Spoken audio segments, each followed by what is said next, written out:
Christina King from the National Broadcast Association. And I'm Rebecca Santangelo. Today we're here with Elizabeth Warren and Andrew Yang.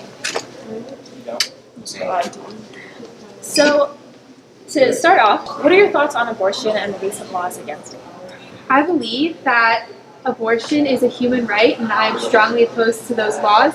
One of the best ways I think we can handle that is if the federal government creates a federal law that gives abortion the rights established in Roe v. Wade. I also agree with my presidential partner here. I also believe abortion is a fundamental human right, and what some state lawmakers are doing is utterly despicable. And we had a precedent set in Roe v. Wade, and we have to follow that and not allow this injustice to be committed.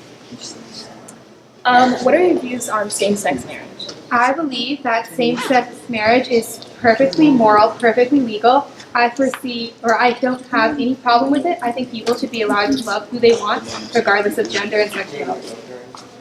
Of course, love is love. You should be able to marry whoever you want. Yeah, I totally agree.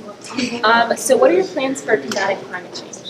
Well, as I mentioned earlier, I am planning on re-entering the Paris Climate Accord, and as well, I fully support the Green New Deal, and some of the funds from the ultra-millionaire tax would go to supporting the Green New Deal and helping improve our climate and just making sure that the world stays a livable place for everyone.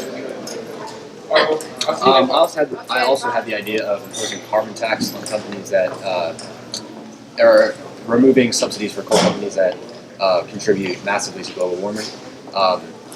And also the idea of some of the ultra-millionaire tax going towards the Green New Deal. I also am in support of that. Okay, why do you think you guys make a good team? Okay, speak up, please. Why do you think you guys make a good team? Because we have skill sets and backgrounds that complement but balance each other out well, and I think that allows to really be able to reach out to a broader base of constituents to make sure we're hearing from everyone, and also to work well together to lead our country in the best possible way. I agree. So what I might lack in political experience, because I'm not a career politician, I'm an entrepreneur, Elizabeth Warren has in political experience, and what she may lack in economic knowledge or entrepreneurial knowledge, I have from my times as an investor and entrepreneur. So I believe that our skills complement each other well. So what are your plans for rebuilding the middle class?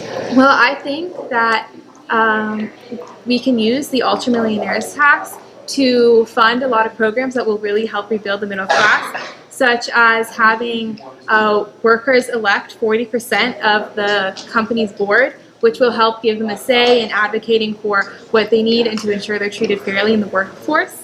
And I'd also like to help encourage education by creating universal childcare, which will really, and creating debt-free college, which will really help lower-income families by making sure that they can afford to give their children high-quality education, and this will boost education around the world.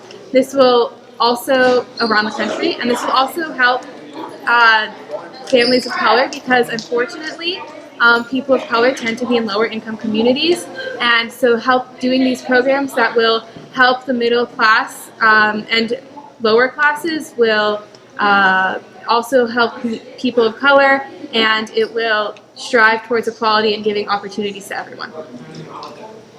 And what are your plans for criminal justice reform?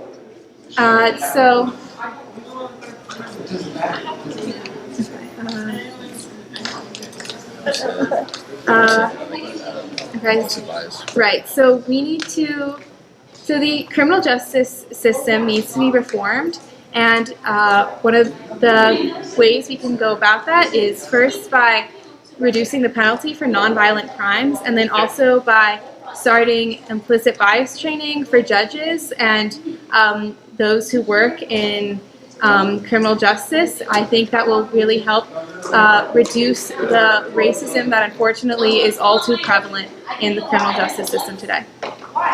And I also believe that the reform for the criminal justice system has to start at the ground up, starting with police and implicit bias training for them, and moving all the way up to prison reform and the training for judges. Because if we want to truly fix the criminal justice system and stop truly unjust incarceration of many of our citizens, we have to start all from the beginning, from the ground up, and work our way through the entire system. And that's all. That's all the time we have today. So thank you for your time. Thank you. It was lovely to be here. Right?